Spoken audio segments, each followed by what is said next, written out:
Bienvenue dans cette nouvelle édition de l'actualité au sommaire. Le Cameroun en fête ce mercredi. Le pays célèbre en effet la 43e fête de l'unité nationale. Des célébrations que vous aurez l'occasion de suivre en direct tout de suite après ce journal. Également dans l'actualité, le roi du Maroc entame une journée africaine.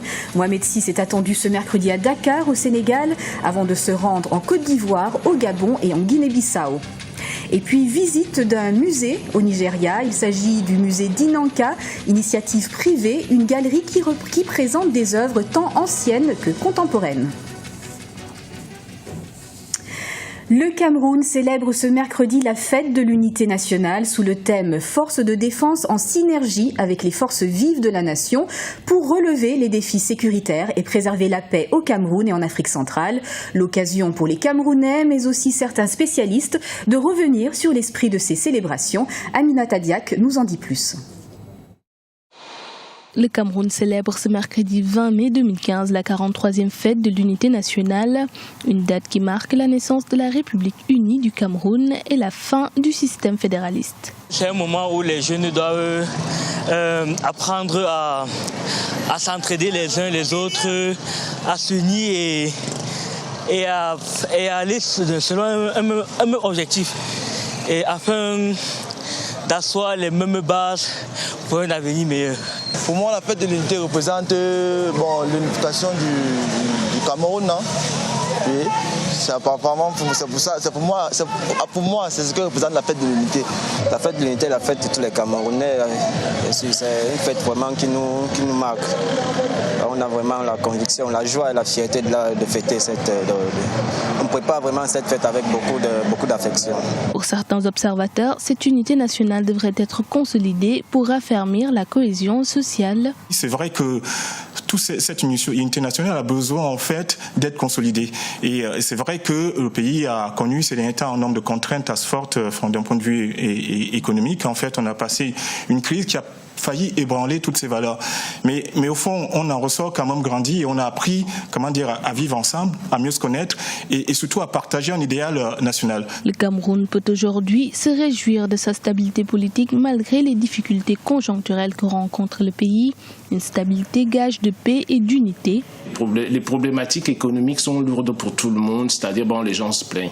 Mais je me dis qu'on a la variable la plus importante pour nous qui peut, aujourd'hui on parlait d'unité nationale. Si on avait des guerres au Cameroun, si on avait des guerres comme on les a connues, si vous voulez, dans la plupart des États voisins du Cameroun, c'est vraiment un instrument, un outil de déstabilisation de tout un État, de toute une population. Donc de mon point de vue, j'estime qu'aujourd'hui, cette stabilité-là a été sauvegardée, si vous voulez, par les politiques. Le thème retenu pour la fête nationale cette année est force de défense en synergie avec les forces vives de la nation pour relever les défis sécuritaires et préserver la paix au Cameroun et en Afrique centrale. Une problématique qui prend tout son sens dans le contexte actuel de la lutte contre Boko Haram. Et d'ici quelques instants, vous pourrez suivre en direct la fête de l'unité nationale sur nos antennes au cours d'une émission spéciale présentée par Kessé Wibi Martel en compagnie de nos invités et nos envoyés spéciaux au Cameroun. La mobilisation hostile à un troisième mandat du président Pierre Nkurunziza ne faiblit pas. Malgré les tirs de sommation, des milliers de manifestants ont à nouveau investi mardi les rues de Bujumbura, la capitale burundaise, où leurs leaders ont appelé, je cite, à vaincre la peur de la répression et poursuivre la lutte. Le roi Mohamed VI du Maroc effectue une tournée africaine du 20 au 23 mai. Il est attendu ce mercredi à Dakar, au Sénégal, avant de se rendre en Côte d'Ivoire, au Gabon et en Guinée-Bissau. Il s'agit de la 3e tournée africaine du roi en 3 ans. Birama Saounera. Le roi Mohamed VI du Maroc débute ce mercredi 20 mai 2015 un périple africain. Il s'agit là de la 3e tournée africaine du souverain marocain en 3 ans. Première étape de ce périple, le Sénégal. Les accords de partenariat entre le royaume chérifien et le Sénégal se sont succédés depuis 2001, date de la première visite du roi Mohamed VI. Pour les observateurs, cette visite du roi marocain entre dans le cadre du renforcement de la coopération bilatérale entre les deux pays. Le Maroc est bouge énormément, il fait énormément de choses dans le domaine de l'économie dans les pays qu'il va visiter. Les Marocains ont décidé d'investir certes l'Europe, mais aussi d'investir les marchés africains pour prendre des positions là aujourd'hui. Et le roi du Maroc est un petit peu venu faire le tour de tous ces investissements-là dans ces différents pays africains, entre autres le Sénégal. Après le Sénégal, la tournée africaine du roi Mohamed VI se poursuivra en Côte d'Ivoire. Avec ce pays, le royaume chérifien entretient des partenariats dans plusieurs domaines. En février 2014, le roi Mohamed VI a lancé plusieurs projets, parmi eux les travaux de construction d'une usine de fabrication d'emballage à Yopougon, en plein cœur d'Abidjan. C'est la troisième fois qu'il viendra à Abidjan. En temps, le chef de l'État ivoirien s'est rendu au Maroc et la coopération entre la Côte d'Ivoire et le Maroc va grandissant. Le dernier salon de l'agriculture en Côte d'Ivoire, le Maroc était payé à l'honneur.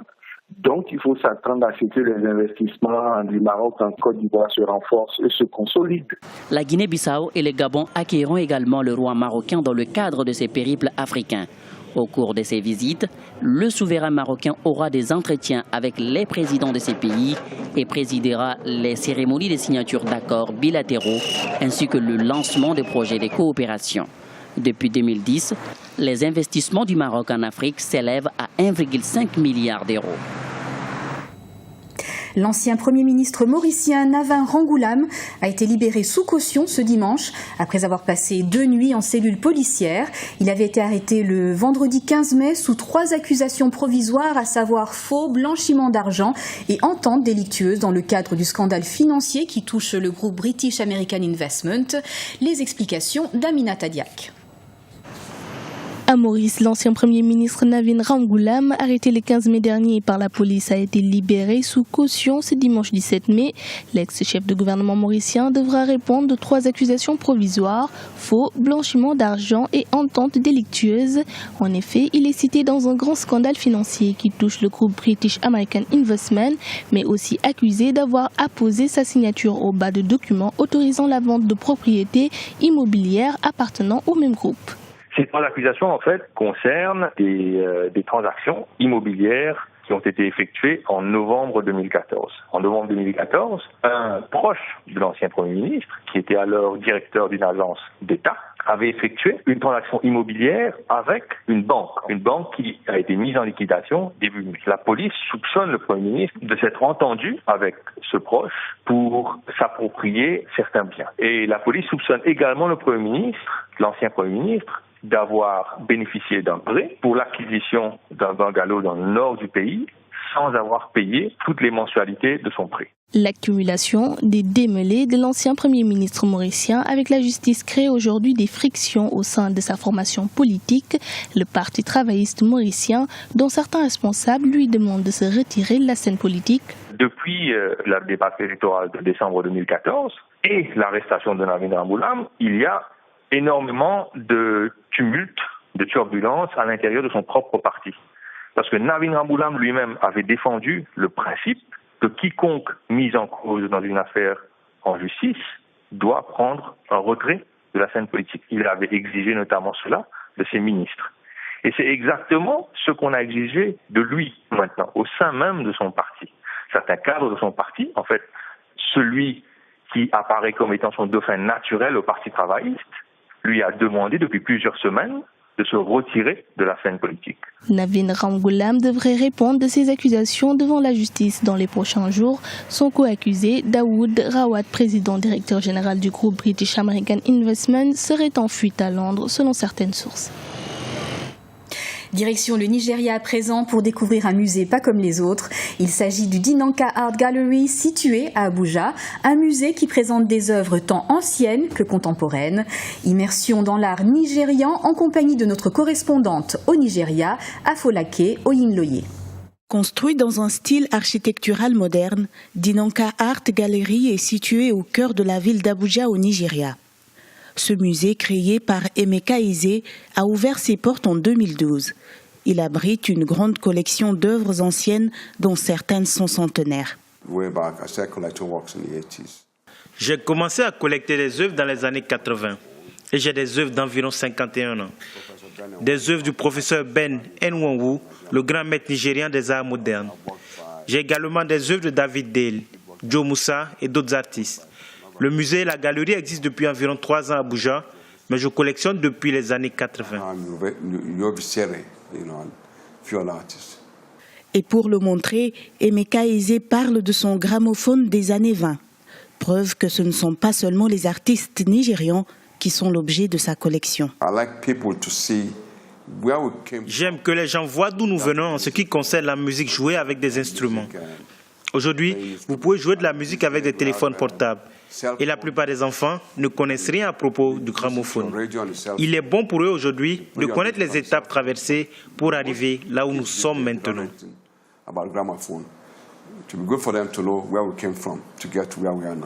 Le musée est fréquenté autant par les étrangers que par les nationaux.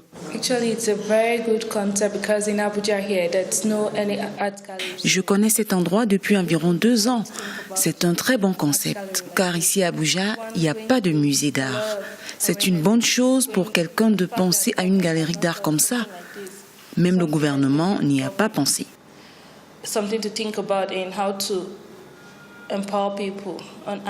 Dinonka Art Gallery est une initiative personnelle.